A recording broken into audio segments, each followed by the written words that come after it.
Every culture that has ever told the story of Odysseus has had to decide what he looks like. Homer's poem gives almost no physical description. He is cunning. He is resourceful.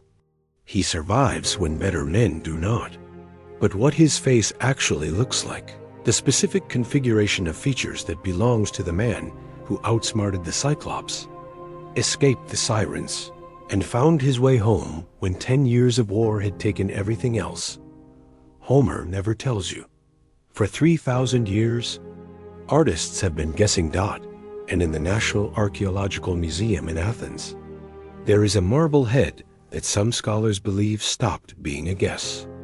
A face so specific, so psychologically exact, so different from every other hero in the Greek sculptural tradition, that the question of whether this is actually Odysseus, and if it is, how anyone could have known what he looked like, has never been satisfactorily resolved. The head was found in Sparta, in the southern Peloponnese, during excavations in the early 20th century.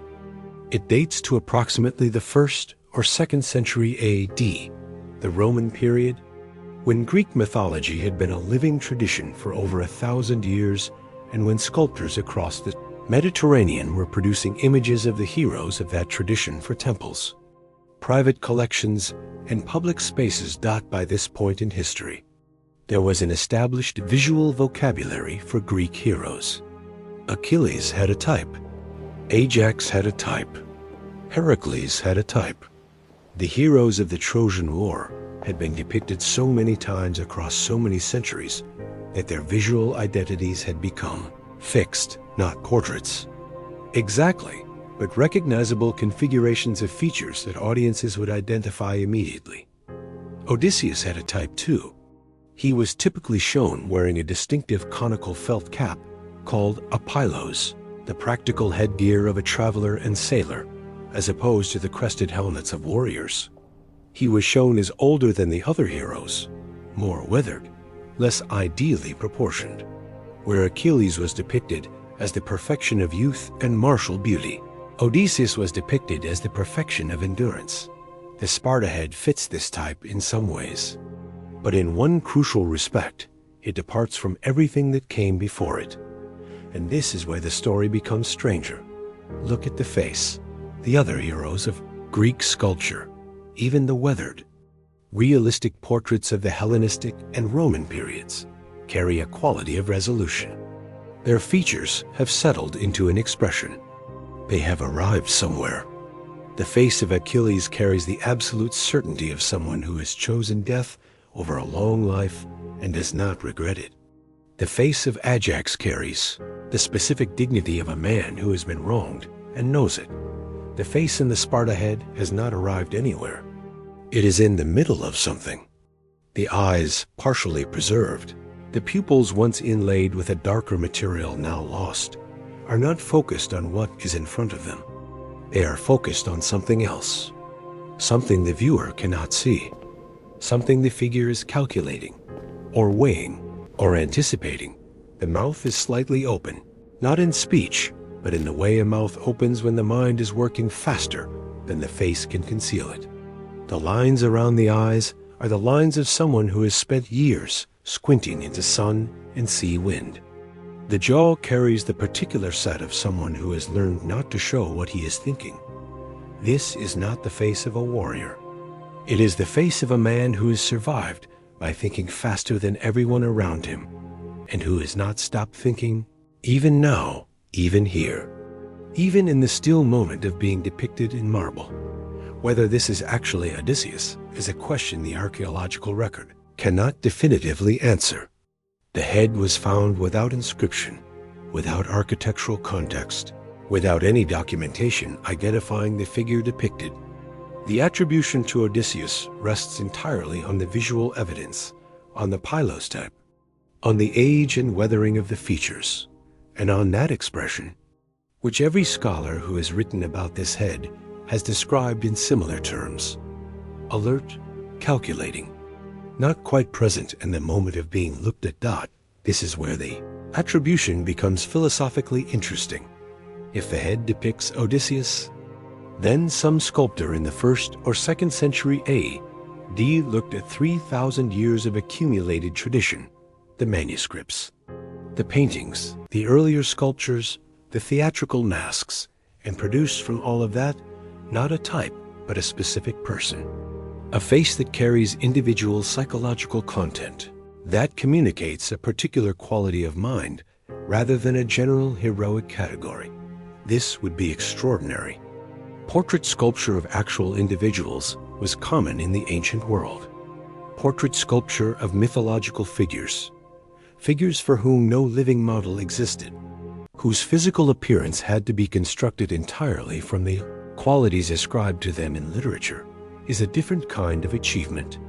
It requires the sculptor to translate character into physiognomy, to ask what the face of a man who thinks this way, who has survived this way, who relates to the world in this particular manner, would actually look like, and then to carve it.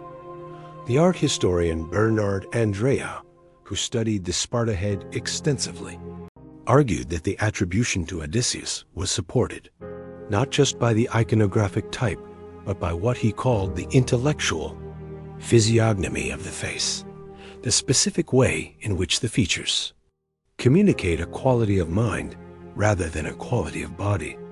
Andrea believed that the sculptor had understood something about Odysseus that went beyond the accumulated tradition and had found a way to make that understanding visible in stone dot at first. This seems to resolve the question of what we are looking at.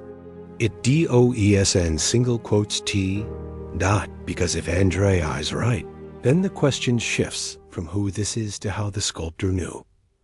Homer's Odyssey gives us the deeds of Odysseus, the words of Odysseus, the choices of Odysseus. It does not give us his face. Between the text and the marble, there is a gap, the gap that every artist who has ever depicted a literary character must cross. Most artists cross it by inventing, by choosing features that seem consistent with the character as they understand it. But the Sparta head does not feel invented. This is the detail that separates it from the hundreds of other ancient depictions of mythological figures, the quality that makes scholars hesitant to call it a type and reluctant to call it a portrait. It feels observed. It feels like a face that the sculptor had seen somewhere, or that had been passed down through a tradition of depiction detailed, enough to carry specific information about specific features. Was there an original portrait of Odysseus, a lost work from the classical period, close enough in time to the events of the myth to carry some tradition of what the hero actually looked like? The historical record does not support this.